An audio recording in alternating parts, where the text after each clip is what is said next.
kita memahami sebuah kebenaran yang penting, dasar dari kehidupan kita orang percaya, bahwa kita perlu yang namanya diselamatkan dan dipulihkan.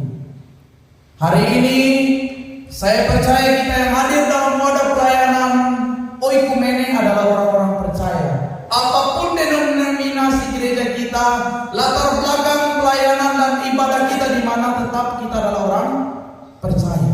Kita percaya kepada Yesus Kristus. Kita ada di dalam sebuah wadah gereja, dan tiap minggu kita datang beribadah kepada Tuhan. Di tiap kesempatan ada ibadah, kita datang kepada Tuhan. Dan saya mau katakan bagi kita hari ini, Bapak, Ibu, saudara-saudari yang saya kasih dalam Yesus Kristus, hari ini banyak orang Kristen ada dalam keadaan yang namanya 4D. Ya.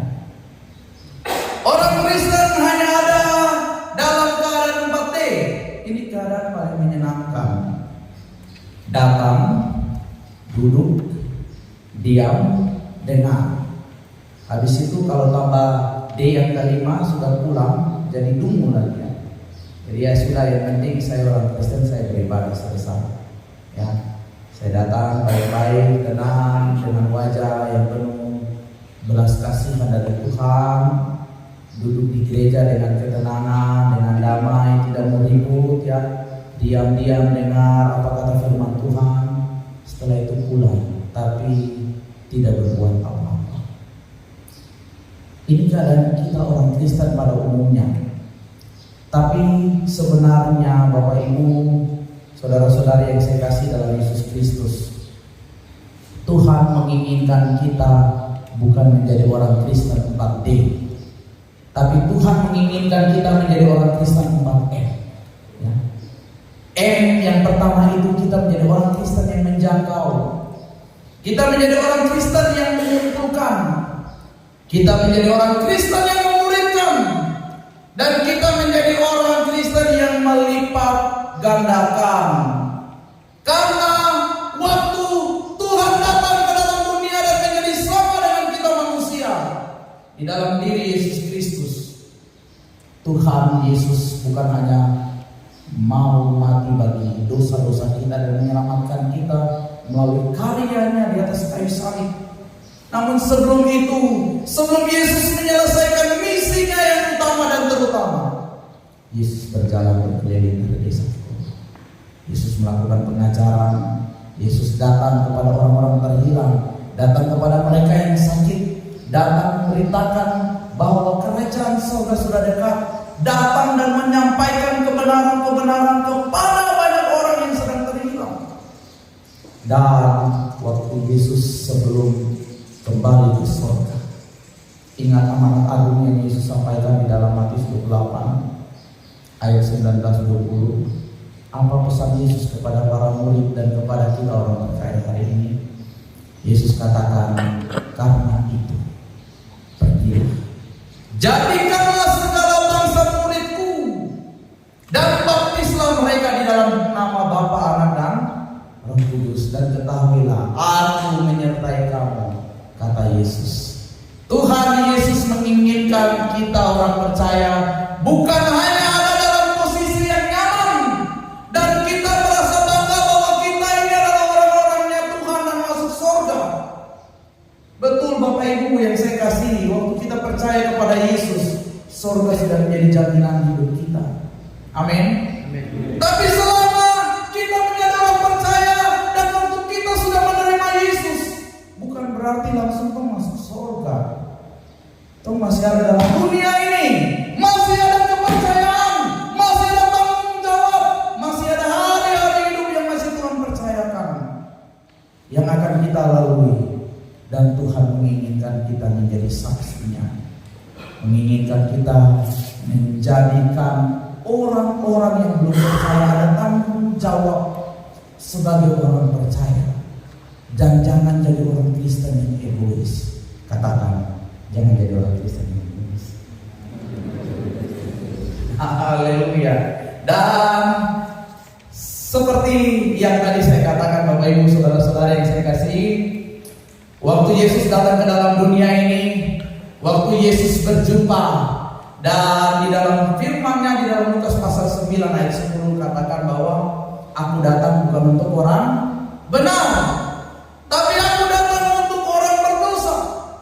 Yesus datang untuk mencari dan menyelamatkan kita yang hilang. Dan tugas kita juga untuk kita menjadi saksi, menjadi alat agar kita juga menjangkau orang-orang yang terhilang. Amin. Ada banyak orang yang terhilang di dalam Tuhan hari-hari ini. Bahkan di dalam kekristenan yang statusnya sebagai orang percaya pun sedang hilang dalam persekutuan. Amin. Tadi saya berkata-kata dengan Pak Jimmy. Pak Jimmy katakan Pak dia dari namanya terlambat.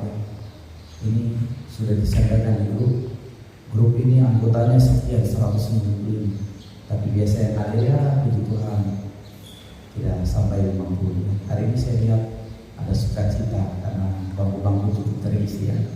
Dan ada banyak juga yang sedang terhilang di luar sana. Ada orang-orang Kristen juga yang hari ini sedang terhilang dari Tuhan dan dari kasih Tuhan. Dan mereka merasa puas bahwa sudah percaya, sudah selamat, tapi lupa bahwa masih ada banyak pergumulan dan tanggung jawab. Dan ada banyak masalah yang sedang mengintai kita di depan, yang sedang dipakai oleh iblis untuk membuat kita jatuh dan gagal serta terhilang dari kasih Tuhan. Bapak Ibu, saudara-saudara yang saya kasih, Tuhan memberikan kepada kita tugas untuk kita menjadi saksi, untuk kita menjadi terang. Yesus juga katakan dalam Matius bahwa kamulah garam dan terang dunia. Dalam surat Paulus katakan kamu adalah surat-surat Kristus yang tertulis yang dapat dibaca dan dilihat oleh orang lain. Orang lain melihat Kristus. Bukan waktu mereka hanya baca Alkitab, tapi orang lain melihat Kristus melalui apa yang kita buat, apa yang kita lakukan. Rekan-rekan, Bapak Ibu, saudara-saudara yang saya kasih dalam Yesus Kristus, hari ini kebenaran ini dengan jelas mengingatkan kepada kita bahwa kekristenan itu dimulai ketika seorang sudah menjadi percaya dan menerima Yesus secara pribadi. Ya. Sekali lagi, kekristenan dimulai bukan karena statusmu dan engkau lahir dalam kalangan atau keluarga Kristen. No. Kekristenan itu dimulai ketika kita menjadi percaya dan menerima Yesus secara pribadi. Kekristenan itu berarti berbicara mengenai kita yang adalah kehidupan manusia yang lama dalam kedagingan.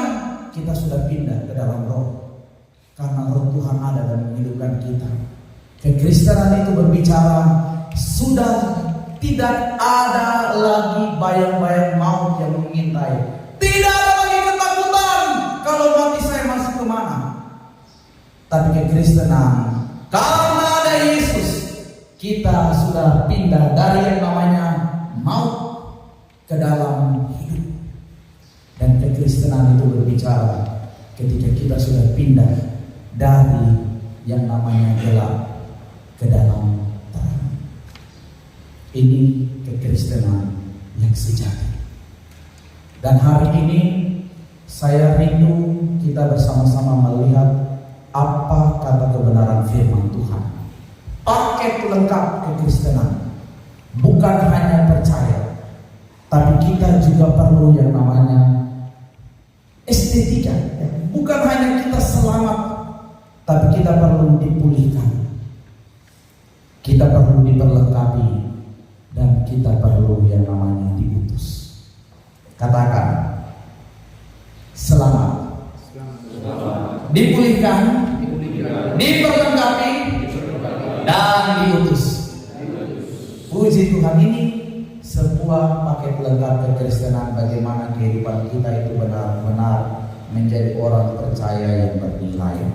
Karena waktu banyak orang menjadi percaya dalam kisah para rasul, mereka percaya kepada Yesus yang adalah Tuhan dan Juru Selamat. Mereka bukan hanya duduk tinggal diam dan dengar. Kalau kita baca kisah para rasul dengan benar, bahwa tiap-tiap hari mereka disukai banyak orang. Tiap-tiap hari mereka berkumpul di bait Allah. Tiap-tiap hari mereka memecahkan roti. Tiap-tiap hari ada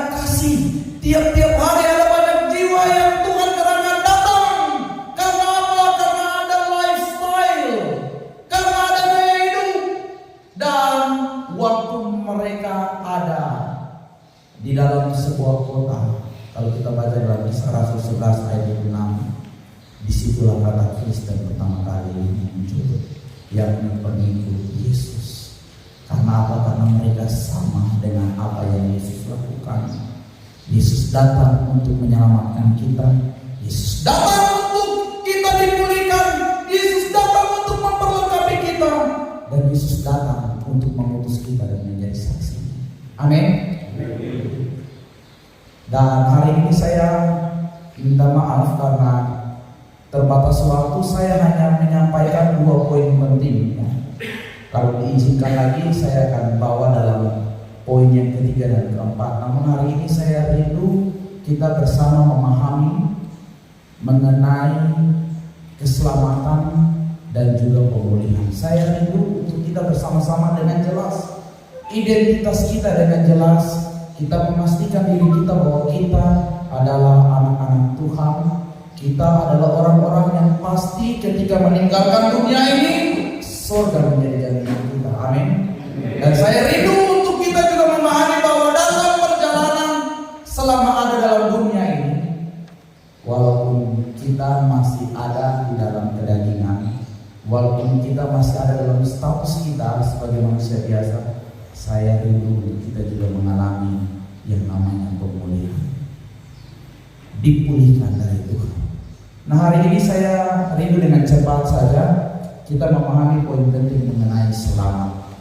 Nah, Bapak Ibu, rekan-rekan, saudara-saudara yang saya kasih dalam Yesus Kristus, Allah pada mulanya menciptakan kita manusia dengan kasih-Nya, dengan indah dan dengan sempurna. Ingat kisah di dalam Kejadian bahwa waktu Tuhan menjadikan Adam dan Hawa, Tuhan menempatkan mereka di Taman Eden. Tuhan memberikan perintah dalam Kejadian pasal 1 ayat 8, beranak cucu dan bertambah banyaklah penuhilah bumi dan taklukkanlah itu, ya, berkuasa atas segala tatanan ciptaan. Tuhan memberikan kuasa, Tuhan mengasihi kita, Tuhan memberikan tempat yang terbaik dalam seluruh tatanan ciptaannya. Tuhan menjadikan kita dengan kasih-Nya yang sempurna. Ini rencana awal Tuhan untuk kita manusia, dan rencananya ini kekal seadanya. Namun sayang, kalau kita baca selanjutnya dalam Kejadian pasal 3, bahwa ada dosa masuk, dosa merusak, dosa menjadikan kita yang adalah ciptaan Tuhan yang indah dan berharga dan mulia, dosa membuat kita yang penuh dengan kemuliaan Allah mengalami kehilangan. Dosa membuat kita manusia itu yang namanya mengalami kerusakan. Dosa merusak kita manusia. Dosa menjadikan hubungan kita dengan Tuhan terpisah. Padahal waktu manusia jatuh ke dalam dosa, inisiatif Allah masih ada. Tuhan datang ke dalam Taman Eden. Tuhan cari Adam. Adam, kenapa kau sembunyi dari saya? Adam bilang apa? Tuhan, itu perempuan. Betul ya? Tuhan tidak kehabisan akal. Tuhan datang lagi kepada Hawa. Hawa, apa yang kau perbuat? Kenapa kau sembunyi? Hawa bilang apa? Itu ulah. Jadi akibat dosa yang pertama itu saling mempersalahkan. Ada di sini yang suka saling bersalahkan. Dalam hati saling bersalahkan, komandan kasih teguran. Sebenarnya bukan saya, siap saya. Padahal dalam hati membantah. Ini biasa manusia. Ini natur dosa yang saling mempersalahkan ini terjadi sampai hari ini. Suami kasih salah istri, istri kasih salah suami, kasih salah anak, kasih salah saudara, dan tidak mau mengakui apa yang menjadi kesalahannya. Dan akibatnya Tuhan mengusir manusia dari Taman Eden. Tuhan mencapai manusia dan manusia terhilang dari Tuhan. Tapi syukur Bapak Ibu, saudara-saudara yang saya kasih Tuhan itu masih ada. kesempatan hidup masih Tuhan berikan. Dan hari ini banyak orang sedang hidup dalam pencarian jati diri. Mereka ingin memperbaiki hidup dan rindu untuk kembali kepada rancangan Tuhan yang semula. Mereka rindu, banyak orang hari ini rindu untuk hidupnya dipulihkan, rindu untuk hidupnya baik-baik saja. Dan banyak orang dengan berbagai macam cara mencoba untuk terlepas dari masalah. Dengan cara apa? Ada yang dengan cara seperti tanda panah yang saya buat di depan itu ya. Ada 5 tanda panah, sebenarnya banyak tanda panah. Cuma ini gambarannya. Ada yang cari uang sebanyak-banyaknya supaya hidup damai, betul ya. Biasanya kan saya harus cari uang supaya masalah terhindar. Padahal banyak uang juga banyak masalah, betul. Banyak harta juga tidur tidak tenang. Banyak harta, mobil mewah pakai keluar, jam tangan mewah pakai keluar, ya, baju mewah atau sepatu yang bagus, tas yang bagus pun keluar. Masalah ada, takut ya. Nanti kalau mobil dibaret ya, atau kena senggol atau apa, atau dicurikan, banyak masalah terjadi. Jadi uang bukanlah solusi, harta bukanlah solusi Anda memiliki kedamaian dalam dunia ini. Amin. Banyak orang sedang dengan berbagai macam cara untuk terlepas dari masalah.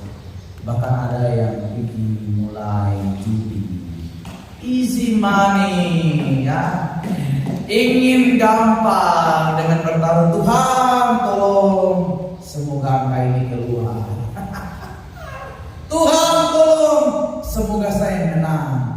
Padahal dia tidak tahu bahwa dia sedang berbuat dosa dan sedang hidup dalam kemalasan. Tuhan juga katakan di dalam Amsal pasal 6 ayat 6. Ayat pemalas apa? Bangunlah pergilah kepada siapa itu?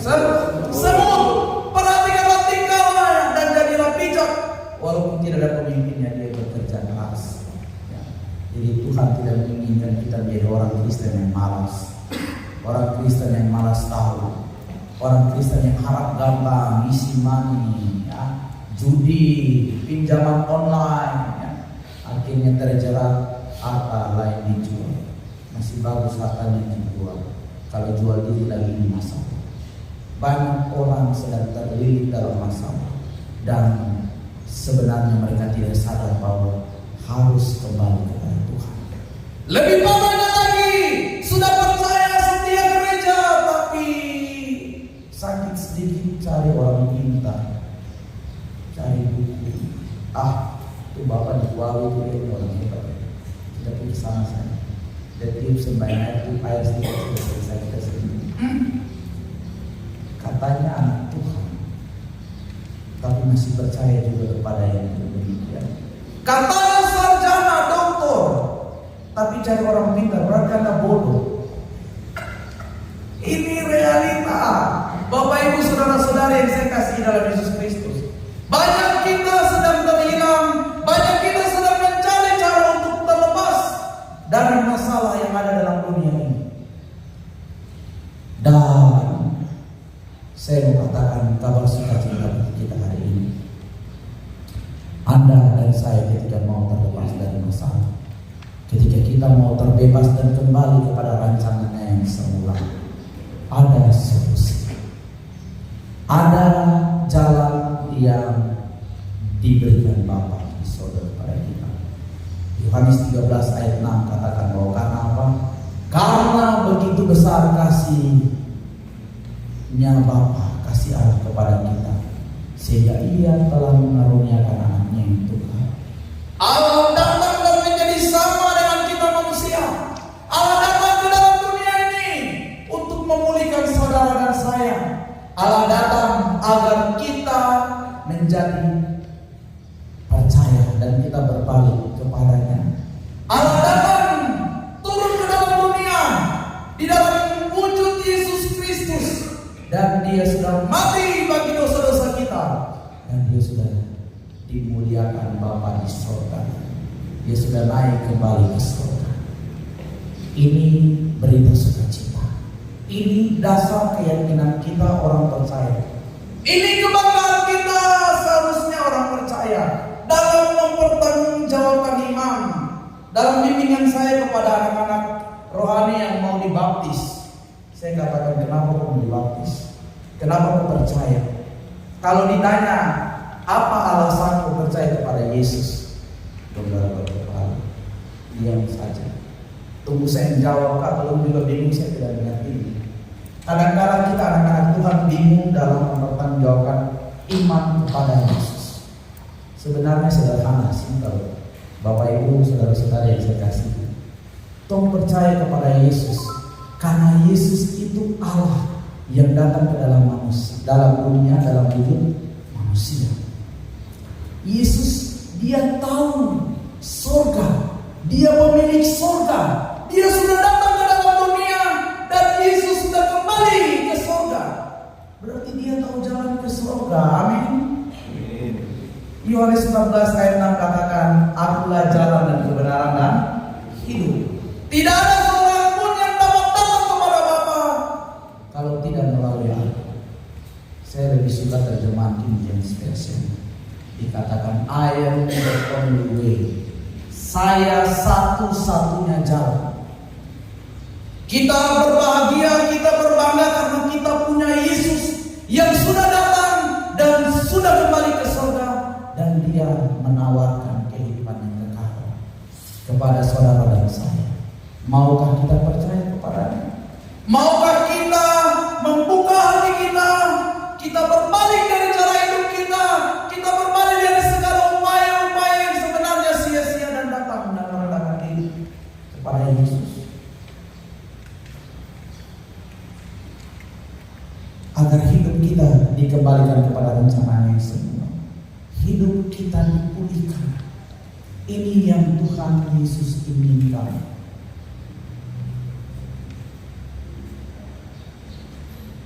Buka hati dan undang Yesus. Deklarasikan bahwa we need Jesus. Kita semua membutuhkan Yesus. Amin.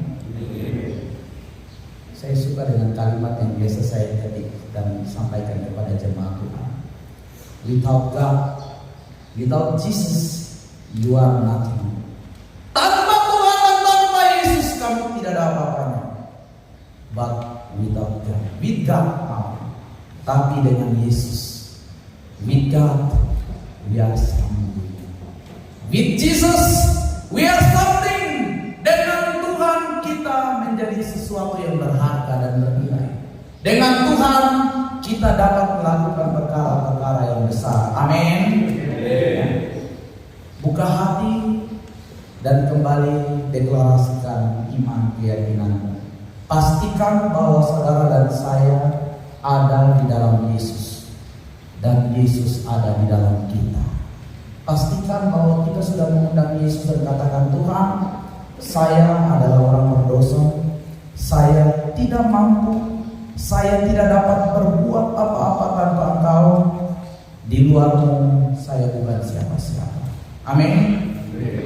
Saya rindu kita nyanyikan pujian yang berkata bahwa anak Allah Yesus namanya. Tahu lagu ini ya? Amin. Anak Allah Yesus namanya. Dia menyembuhkan, dia menyucikan, dia bahkan mati untuk tebus dosa saudara dan saya. Di dalam Tuhan kita tidak lagi diperhitungkan kesalahan. Di dalam Tuhan kita diterima padanya. Dan Yesus juga berkata, marilah kepadaku hai kamu sekalian yang letih dan berbeban berat, aku akan memberikan kelegaan kepadamu. Datang kepada Yesus, rendahkanlah dirimu di bawah tangan Tuhan yang kuat. Karena firman-Nya juga katakan dalam Yakobus 4 ayat 6, Allah menentang orang curang, tapi Dia mengasihi orang yang rendah hati. Rendahkanlah dirimu di bawah tangan-Nya kuat, di bawah tangan Tuhan yang kuat, sehingga kamu ditinggikan pada waktunya. Tuhan mau mengangkat kita bukan menjadi ekor terus, tapi menjadi kepala dan bukan menjadi ekor. Untuk tetap naik dan tidak turun, Tuhan mau memakai saudara dan saya untuk menjadi saksinya yang indah dan mulia. Hanya pastikan Yesus ada di dalam hidup kita. Amin. Pastikan Anda sudah mengundang Yesus. Saya hari ini kembali rindu mengajak kita untuk mendeklarasikan iman.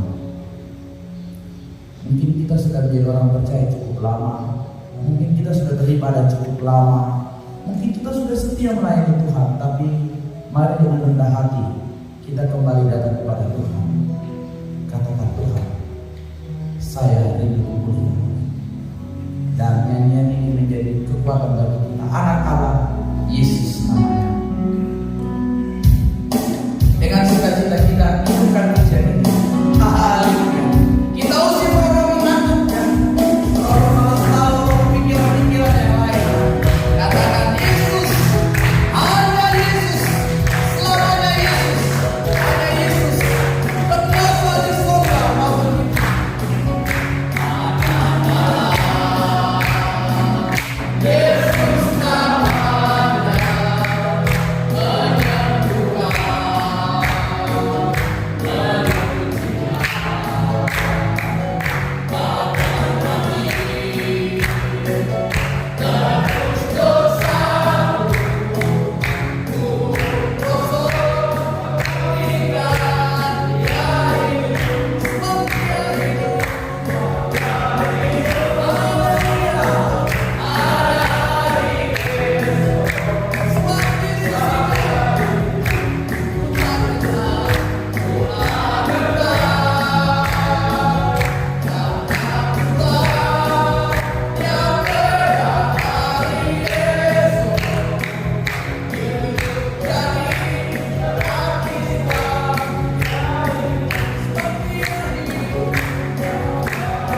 Saya rindu sekalian kita mengikuti apa yang saya doakan.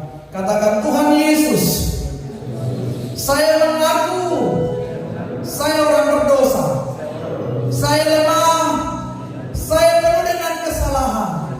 Ampuni saya Tuhan. Tuhan Yesus, hari ini saya membuka hati, saya merendahkan diri di bawah tangan-Mu yang kuat. Saya mengundang Engkau masuk dalam hatiku sebagai Tuhan dan Juru Selamatku. Saya percaya hari ini saya sudah pindah dari maut ke dalam kehidupan. Saya sudah pindah dari gelap kepada terang yang ajaib. Saya sudah pindah dari manusia daging menjadi manusia roh. Hari ini saya percaya surga menjadi jaminan hidup saya. Saya percaya ketika saya mati, saya pasti masuk surga. Haleluya. Amin. Ini poin pertama, poin penting. Dasar kekristenan kita yang harusnya kita miliki. Bapak Ibu yang saya kasihi, izinkan saya lanjut pada poin yang kedua.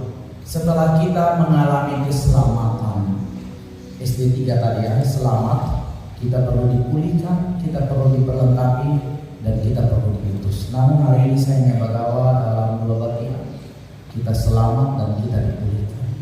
Nah, saya rindu kita memahami bahwa hari ini kita ada di dalam kehidupan, dalam dunia ini kita perlu dipulihkan dan kita memiliki bagian di dalam hidup, yakni tubuh, jiwa, dan roh.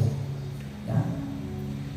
Kita bukan hanya setelah percaya Yesus langsung masuk surga. Kita ada di dalam dunia, kita masih dipercayakan Tuhan menjalani hari-hari hidup, dan kita memiliki bagian di dalam hidup kita, yakni tubuh, jiwa, dan roh.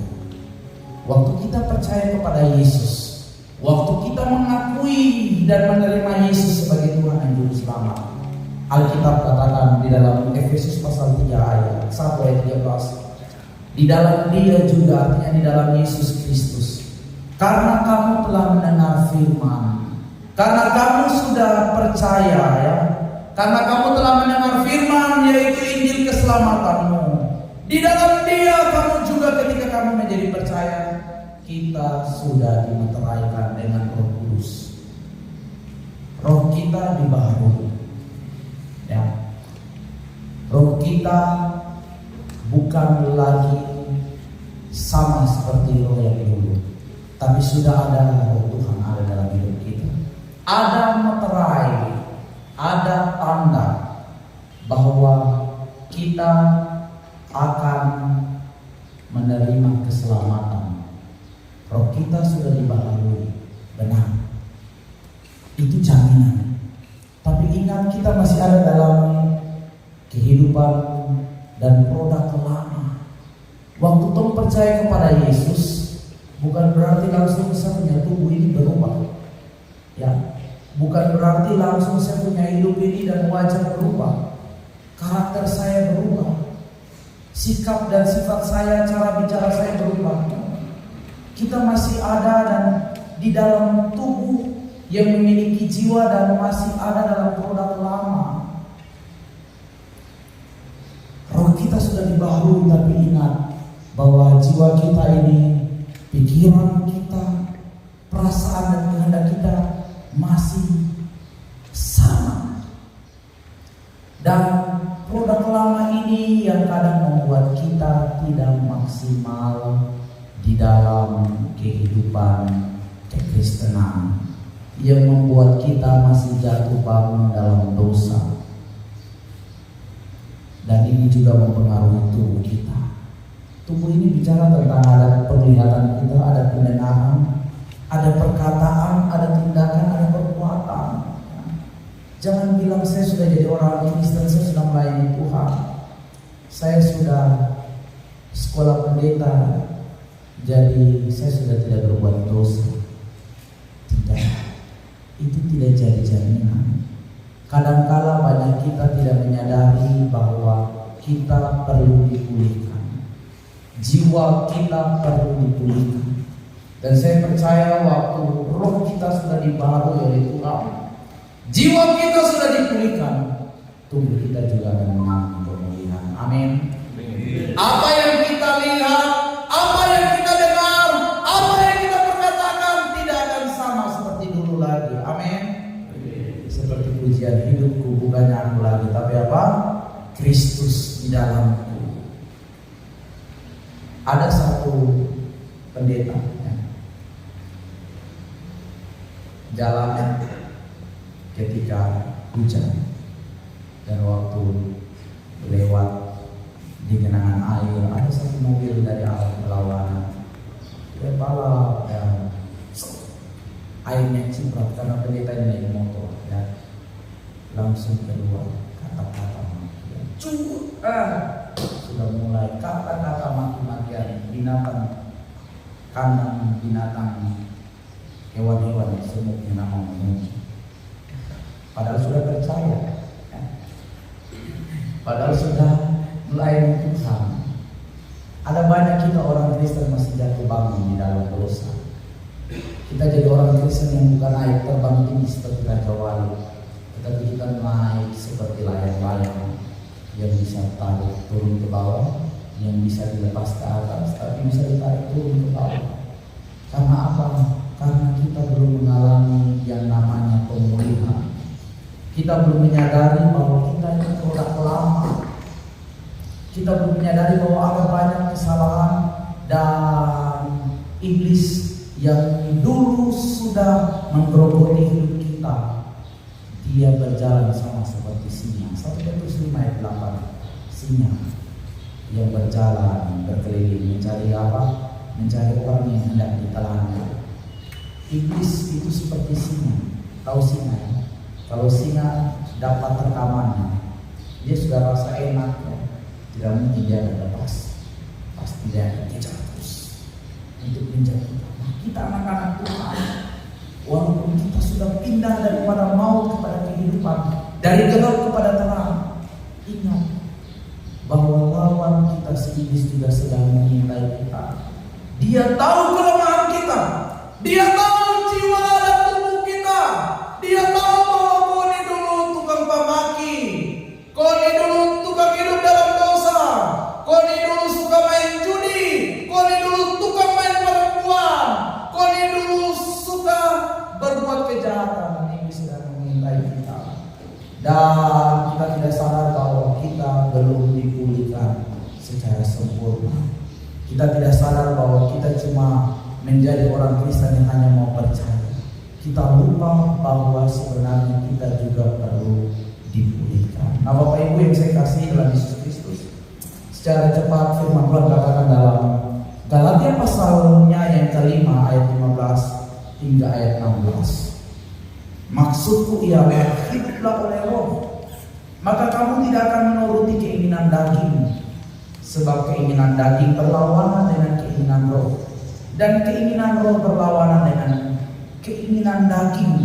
Karena keduanya bertentangan, sehingga kamu setiap kali tidak melakukan apa yang kamu kehendaki. Kita lupa bahwa kita masih menghidupi keinginan-keinginan daging.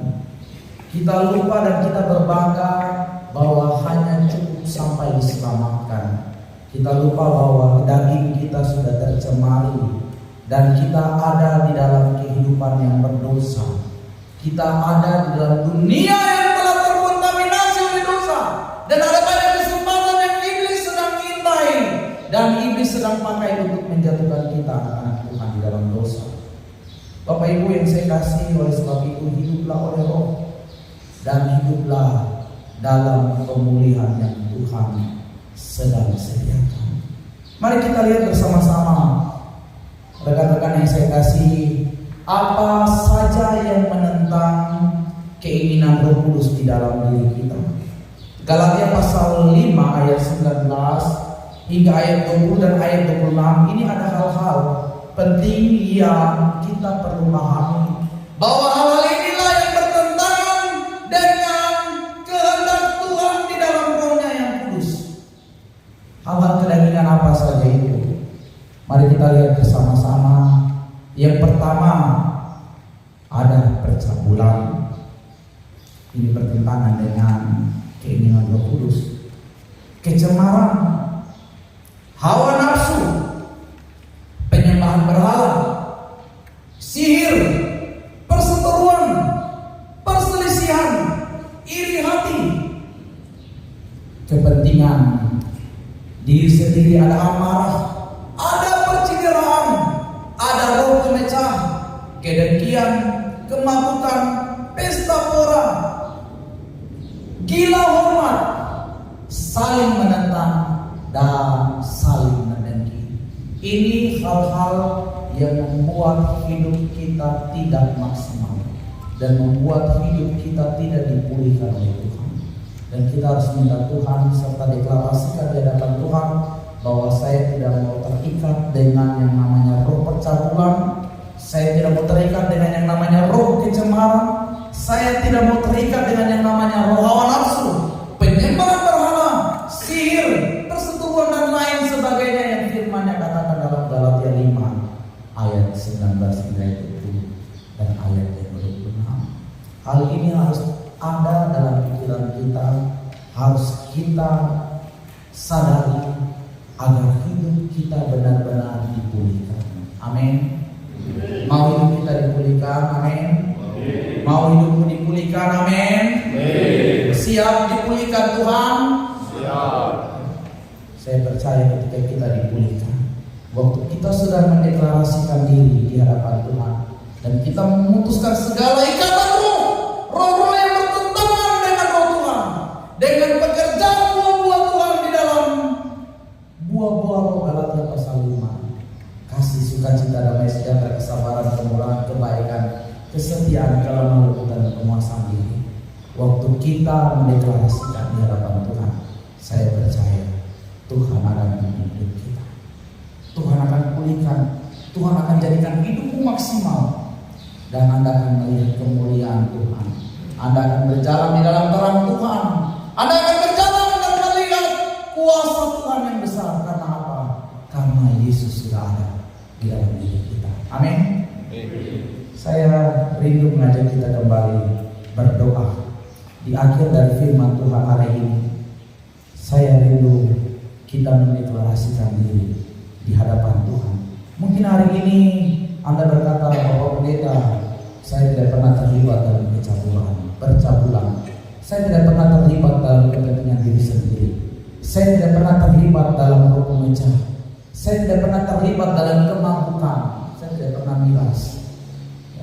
Oke, mungkin bukan Anda hari ini, tapi mungkin keluarga Anda, mungkin orang tua Anda, mungkin garis keturunan Anda ada di atas Anda, kakek, nenek, tete, moyang, dan Alkitab katakan roh itu mengikat, kutuk darah itu mengikat dan membuat hidupmu tidak maksimal dan membuat engkau tidak berjalan di dalam kemuliaan Tuhan. Ada 3 roh yang sebenarnya kita harus sadari. Yang pertama, roh kepahitan. Pahit akan mungkin apa yang orang lain buat. Kita kepahitan dengan orang tua kita, mungkin keluarga kita, mungkin tete nenek kita mungkin pernah berbuat yang salah. Kita kepahitan. Ada mungkin kita ada dalam roh kenajisan. Kita mungkin pernah terlibat di dalam hal-hal yang najis, hal-hal yang membuat Tuhan tidak senang. Mungkin kita pergi ke dukun dan kita melupakan Tuhan. Dan mungkin kita ada terikat dengan roh yang namanya roh cinta dan uang. Hidup kita mau cari uang, pokoknya gereja kah, ibadah kah, itu sabar dulu, Tuhan tahu. Nanti hari Minggu masih ada. Jadi hari Minggu itu selalu ada. Hari Jumat beribadah itu selalu ada. Tapi belum tentu di setiap hari Minggu kita ada. Amin. Tapi belum tentu di setiap ibadah kita ada. Banyak orang Kristen hari ini cinta akan uang dan melupakan Tuhan di dalam persekutuan. Ini roh yang harus diputuskan dan ditolak dalam nama Yesus. Ada banyak kutuk yang sedang ada di dalam hidup kita. Kutuk kemiskinan. Saya kumpul-kumpul uang, mau cari rumah juga, Pak Pendeta, kenapa tidak selalu ada? Kutuk kematian, keluarga mati betul-betul, anak istri, anak laki-laki tidak ada yang hidup semuanya, anak perempuan habis semuanya, bahkan garis keturunan marga hilang, tinggal saya Pak Pendeta. Ini ada terjadi, kutuk kematian, kutuk kebodohan, kutuk perbudakan, kita harus selesaikan. Dan ini harus kita deklarasikan dan putuskan di hadapan Tuhan. Amin. Harus ada kesadaran. Kita harus cek dari mana orang tua kita, dari mana keluarga kita, dari mana garis keturunan kita. Apakah itu tete, itu nenek, orang tua untuk kembali dong ini. Dulu sudah percaya kalau masih sembah berhala, kayu baku dan lain sebagainya. Apakah itu tete nenek dulu waktu keluar dari kampung itu ada pegang-pegang kan tidak? Orang tua saya dulu punya banyak pegangan. Kalau dari timur tugas tahun 80 tugas sebagai guru, banyak pegangan kain merah.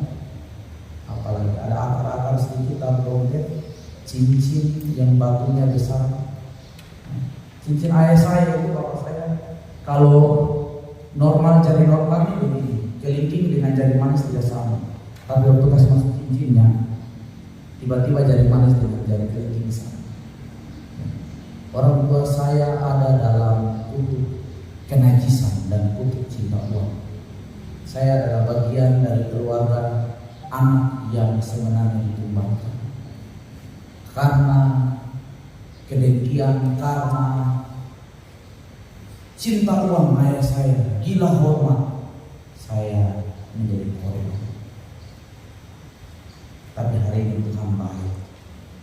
membebaskan saya. Dan saya sudah deklarasikan diri bahwa Tuhan, saya tidak mau terikat dari kutuk yang namanya kenajisan, kutuk pengen melakukan, kutuk cinta uang. Dalam nama Yesus, Tuhan, sehingga hari ini hidupku bukan aku lagi, tapi Kristus yang ada dalam aku. Haleluya. Hari ini saya rindu kita deklarasikan di hadapan Tuhan. Saya rindu sekali lagi kita berdoa dan minta Tuhan, jangan sampai Anda ada di dalam hal-hal yang bertentangan dengan Roh Kudus yang sudah dimeteraikan dalam diri menjelang hari penyelamatan itu. Jangan mendukakan Roh Kudus, kata firman Tuhan dalam Efesus pasal 4. Ia membuat engkau tidak maksimal. Jangan sampai Roh Kudus berduka. Jangan sampai Tuhan sedih melihat kita yang adalah anak-anaknya, umat ketebusannya hidup masih ada di dalam kedagingan dan hidup bermain-main dengan Tuhan. Mari kita berdoa. Ikuti saya berdoa. Tuhan Yesus, hari ini saya menyadari saya masih ada dalam dunia ini. Hari ini saya memutuskan ikatan roh kedengkian, roh amarah, roh kemabukan, roh pesta pora, roh gila hormat. Saya putuskan dalam nama Yesus. Hari ini saya putuskan roh kenajisan, roh cinta uang, roh kepahitan. Hari ini saya putuskan segala ikatan kutuk, kutuk kemiskinan, kutuk kebodohan, kutuk perbudakan, kutuk kematian dalam nama Yesus. Tuhan, angkat prajurit-prajurit-Mu di tempat ini, anak-anak Tuhan menjadi orang-orang ketebusan yang indah dan mulia. Haleluya, hamba bersyukur untuk firman-Mu. Puji Tuhan.